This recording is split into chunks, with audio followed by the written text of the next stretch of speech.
ఎంతసేపు పోయినది నిమిషం ఉండగా రాదు. ఒక చర్యలు ఉండలేదు. ఆయన వెళ్ళిపోయి సంజీవుని బాధపడాలి తీసి చిన్నగా సుశేడు ఆంజనేయ వారికి పిలుస్తున్నారు.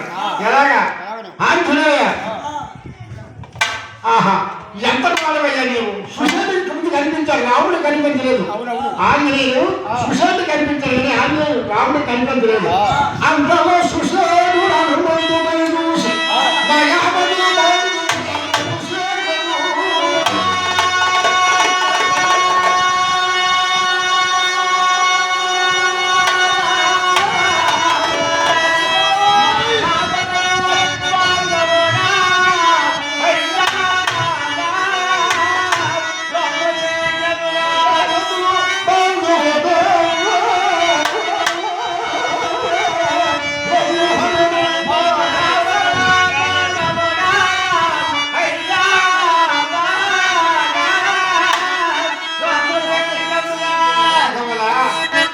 రాఘవునికి సంపాదించి సాయం చేయాలంటే ఆంజనేయుల వారు చిన్నగా ఆ మాట చెప్పగానే ఇక్కడికి పెద్ద దూరం నేను చెప్పలేదు నాయన.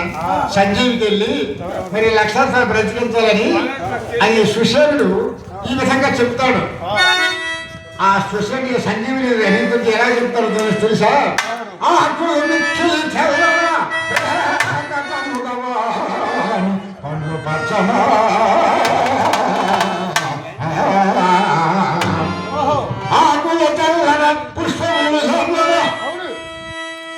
అలాగే ఆకులు తెల్లన, పువ్వులు తెల్లన, అలాంటి యథారంగా ఉన్నదనేసి ఆంజనేయుల వారితో సుశేడు చెప్తే నాయన ఆ సుశేడు చెప్పగానే సరే నేను చెప్పిన ప్రకారంగా వెళ్తాను కానీ ఇక్కడికి ఎంత దూరం ఉందో నాకు తెలియదు కదా అని. ఆకులు తెల్లన, పువ్వులు ఎర్రన,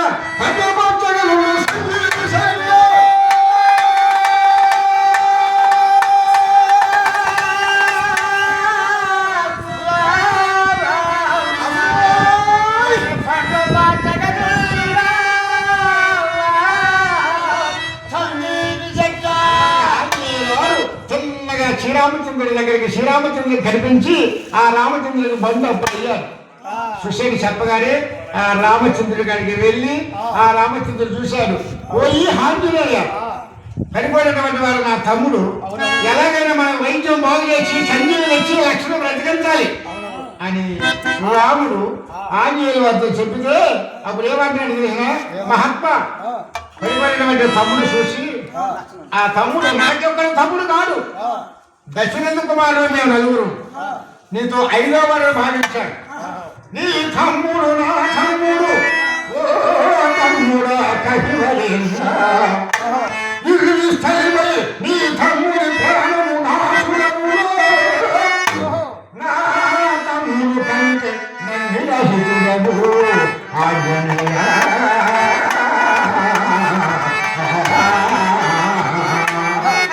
అలా చెప్పగానే ఆంజనేయుల వారు ఎలా పొందుతున్నా నేను అక్కడ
తోట అంతా మరి బాబు తోట కాపలా గెలవన్నారు అలా కాపలావని అంటారు. ఆ సభలు అంటే కాపలావాలి. ఆ ఎర్రజం కాపలావారికి ఏది వారు అన్నారు. ఆ ఎర్రజం కాపలావాళ్ళని ఇస్తున్నారు. ఆంజనేయ వారు సంజీవి వెళ్తుండేటప్పుడు ఆ ఎర్రజం ఆ తోట మీద వెళ్తుండగా ఆ ఏగుల వారు చూశారు. ఆ ఏగుల మొత్తం నాగేష్ అలాగే ముత్తాన రాజన్న గారి కుమారుడు మన నాగేశ్ మరి ఆయన